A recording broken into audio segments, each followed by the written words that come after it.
년 2월 1일입니다. 2월의 첫 번째 일요일 잘 지내셨습니다. 지난 한 주 아니 잘 쉬셨죠? 여러분들 눈이 와가지고 학교 이틀이나 놀았고요.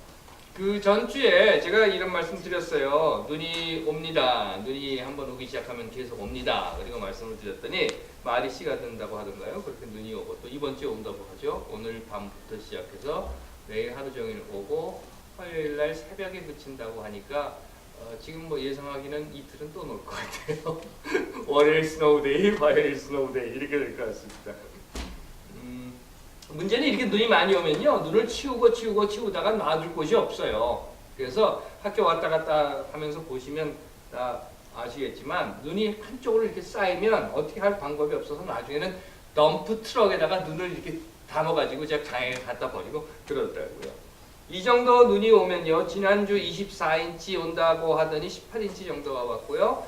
오늘 그렇죠. 오늘 밤부터 시작해서 내일까지 보통 한 6인치 정도 온다고 하고 또 목요일날 한 3인치 정도 온다 이렇게 하면 한 4월 말까지는 여러분들 그 파킹랏에 눈이 이렇게 쌓여 있는 거를 그냥 보실 수 있어요. 5월달, 5월 초쯤 돼야 그 눈이 녹게 되는 그런 상황까지 오기도 합니다. 사람들이 그런 얘기를 해요. 눈이 4월달까지, 5월달까지 쌓여 있는 것을 보면 우울해진다고요. 뭐 그래서 어떻게 하겠습니까? 어쩔 방법이 없는 거죠. 그냥 버티는 수밖에요. 눈은 그렇고요. 1월은 이제 다 갔습니다. 그래서 오늘부터 2월입니다. 새해, 그러니까 2015년의 첫 달이 끝나버렸다는 거죠. 그리고 나서 뭐 이제 좀 뭐 이러다 보면 2월달 이제 금방 가버립니다. 2월달은 또 날도 짧잖아요. 금방 가버리고 2월 가고 나면 3월 오고 3월 가고 나면 봄, 여름, 가을, 겨울 지나고 12월달 오고 이렇게 해서 또 한 해가 갑니다. 여러분. 시간이 이렇게 갑니다. 잠깐 기도할게요. 하나님, 하루하루가 갑니다.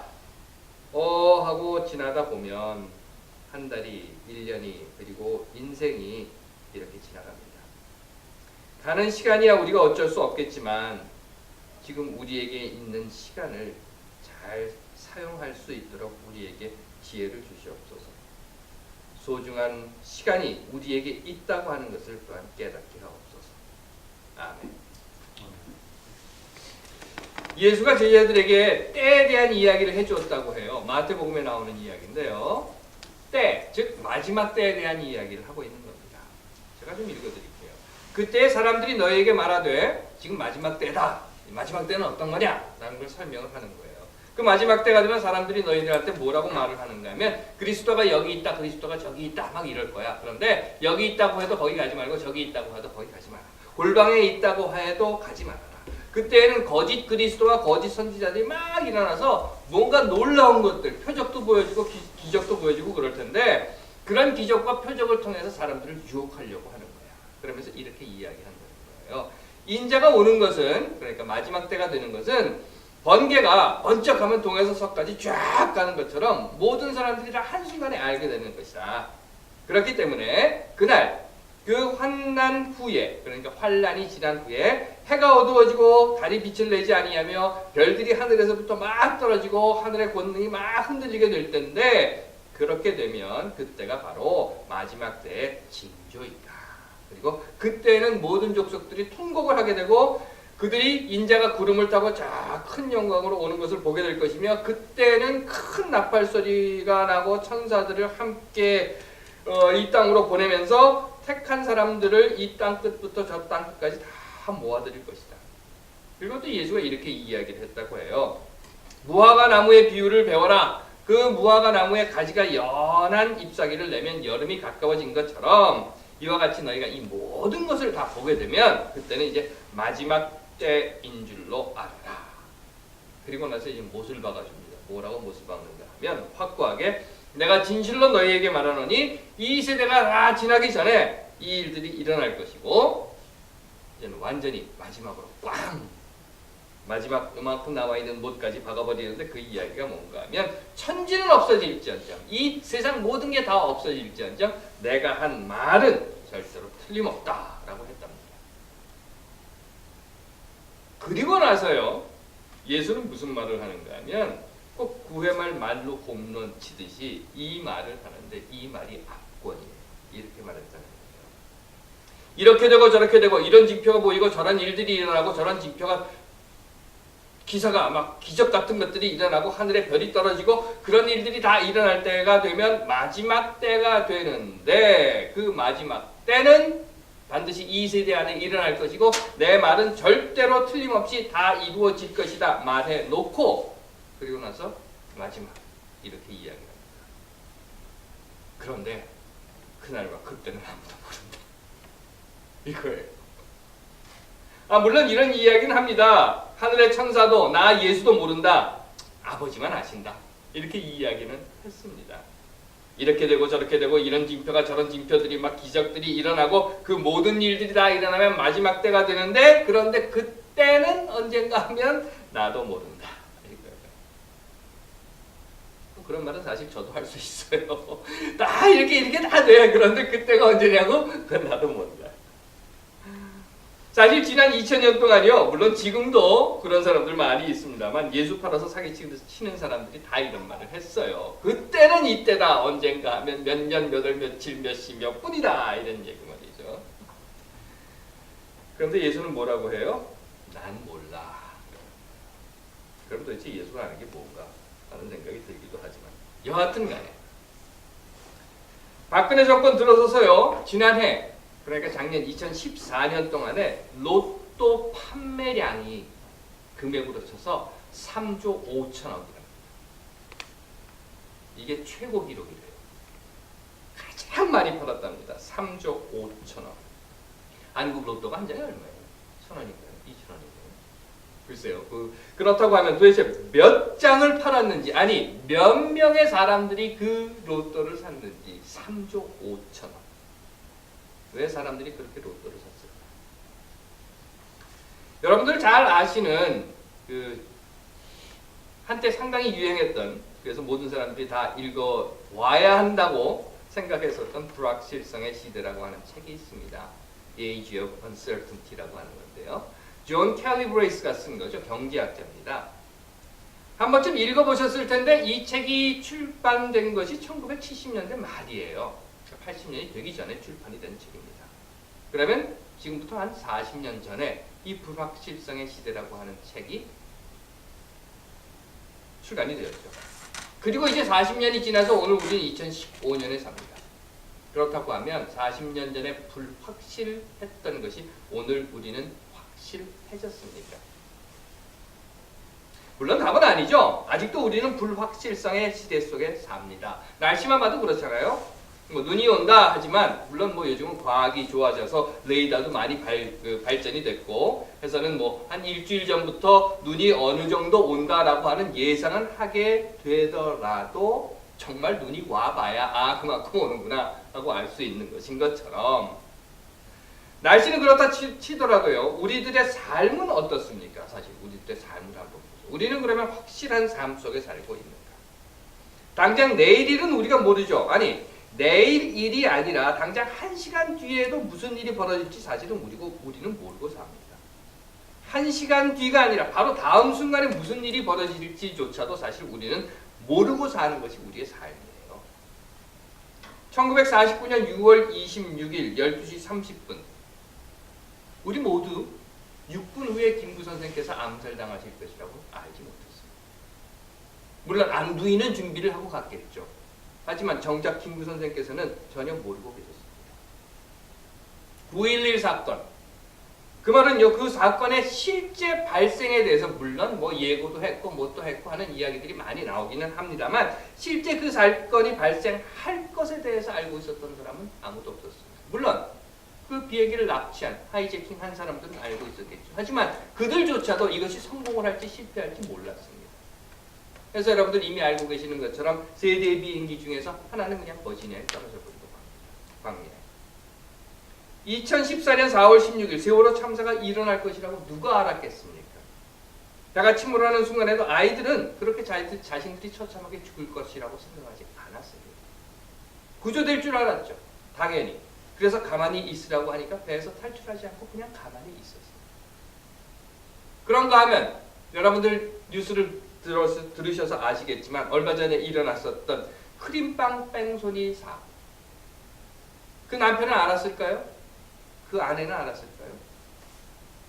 우리의 삶이 그렇습니다. 그럼에도 이 불확실성 속에서 우리들은 매일매일 살아가는 거예요.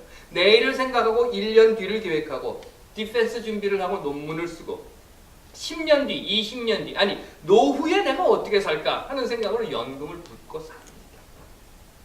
결혼식 마치고 신혼여행을 그 불확실한 비행기를 타고 가요. 떨어지면 어떡하려고. 그런데 다 그 비행기 타고 갑니다. 저도 비행기 타고 다녀요. 그러다 이제 교회 못 오는 시간도, 교회 못 오는 경우들도 있죠. 그래서 이번 토요일 날은 기차를 타고 갑니다. 누가 그러더라고요. 비행기가 딜레이 되면 2시간이지만 기차가 딜레이 되면 이틀이다. 근데 여하튼 가기는 갑니다. 그런가 하면 연간 5천 명 이상이 사망하고 30만 명 이상이 부상을 당하면서 2천만 대 차량이 굴려다니는 대한민국에서 지금도 사람들은 운전을 잘하고 다닙니다. 미국도 마찬가지예요. 미국은 연간 3만 명 이상의 목숨을 잃고 그리고 그 안에서 수없이 많은 사람들이 살아가고 있는 이곳인데 우리도 이 안에서 운전을 하고 다니고 삽니다. 그래서 미국 같은 경우는 좀 어떻게 보면 한국보다는 나은 것 같아요. 왜냐하면 한국에 등록된 차량 대수가 한 2천만 대 가까이 된다고 합니다. 미국은 2억 5천만 대입니다. 조금 위로가 되십니까? 우리가 조금 안전한 것 같으니까. 여하튼 간에 우린 이런 세상에 살아요. 아니라고 말 못합니다. 그런데도 삽니다. 물론 그런 일은 없을 거예요. 하지만 여기 앉아서 지금 여러분들 설교를 들으시는 이 순간에 어느 한때 갑자기 천장이 와르르 무너진다. 물론 그런 일은 없겠지만 예배 끝나고 저녁 먹다가 누군가 폭탄역에다 탁 차고 들어와서 폭탄 테러를 벌인다면 물론 그런 일은 없겠지만 회사 퇴근하고 아니면 학교에서 수업 마치고 집에 돌아가 보니까 아내가 집도 팔고 모든 재산 다 챙겨가지고 아이들 데리고 어디로 사라져 버렸다면 물론 그런 일은 없겠지만 내가 출근하는 또는 학교 가는데 그 푸틴이 갑자기 핵미사일 버튼을 뻥 눌렀다면 그런 불확실성 속에서도 우리들은 내일 아침에 일어나서 할 일들을 준비하고 계획합니다. 그런 불확실성 속에서도 저는 새벽 4시 50분에 일어날 것을 위해서 이젠 그만 자자 하고 잠자리에 듭니다. 어떻게 이럴 수가 있을까요?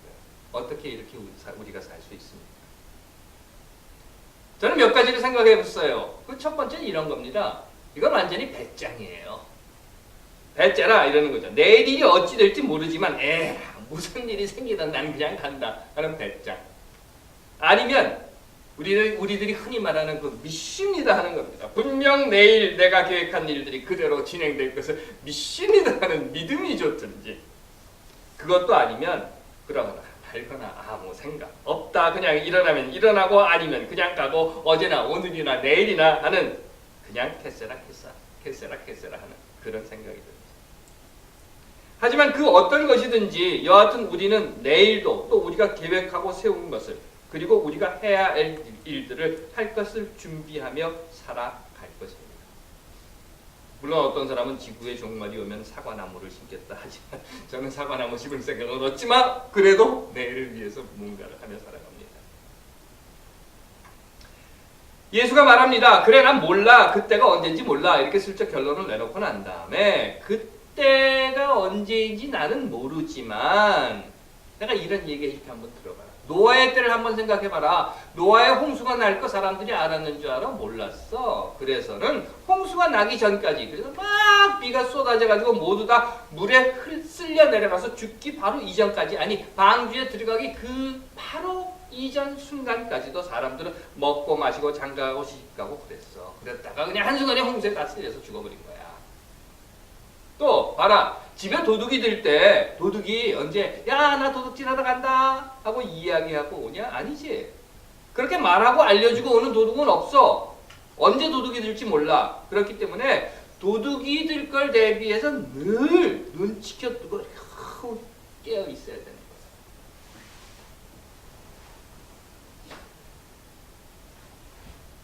거야. 여러분들은 어떠십니까? 도둑이 들어올 것 그것을 대비해서 도둑을 잡아야지 하는 생각 때문에 눈 치켜뜨고 지키고 있어야만 하겠습니다. 또는 홍수 날 줄 알면 그러면 시집장가가지 않고 그냥 꽁꽁 숨어서 아니 방주로 마구 달려가서 태워달라고 했겠습니까? 그랬다면 시집장가가지 않고 먹고 마시고 하지 않았겠습니까? 하지만 예수는 그렇게 얘기해요. 그러니까 어느 날 어느 때에 마지막 때가 될지 모르니까 너희들이 해야 될 것은 늘 준비하고 깨어 있어야 한다라고 말을 하고 마쳐버립니다. 언제 마지막 때가 올지 모르니 늘 깨어서 시집장가가는 일 이런 것 하지 말고 늘어지게 자지 말고 먹고 마시고 놀고 하는 것 하지 말고 그저 꼼짝하지 말고 골방에 앉아서 기도하고 찬송하고 기도하고 이것만 해라. 믿습니다 이것만 하면서 기다려라. 물론 이 이야기는요 마가 그리고 누가복음에서도 나와요. 그래서 누가복음에서는 조금 다르게 이야기를 하지만 뭐 같은 내용입니다. 이렇게 이야기해요. 그렇기 때문에 너희는 스스로 조심해라. 그렇지 않으면 방탕함과 술 취함과 생활의 염려로 마음이 둔하여져서 그때를 알지 못하느니라. 또는 마가복음은 주의하여라, 깨어 있어라 이렇게 이야기합니다. 그때가 언제인지 알지 못하기 때문이다. 물론 주의해야죠. 물론 조심해야죠. 물론 하루하루 삶을 살면서 돌아봐야죠. 그래서 예수의 십자가 사건 이후에 그리고 예수가 하늘로 올라간 이후에 제자들은 다락방에 꽁꽁 숨어 모여 앉아서 열심히 기도를 했다고 합니다. 기도했다고 합니다. 준비하고 깨어 있었다고 합니다. 그때가 오리니.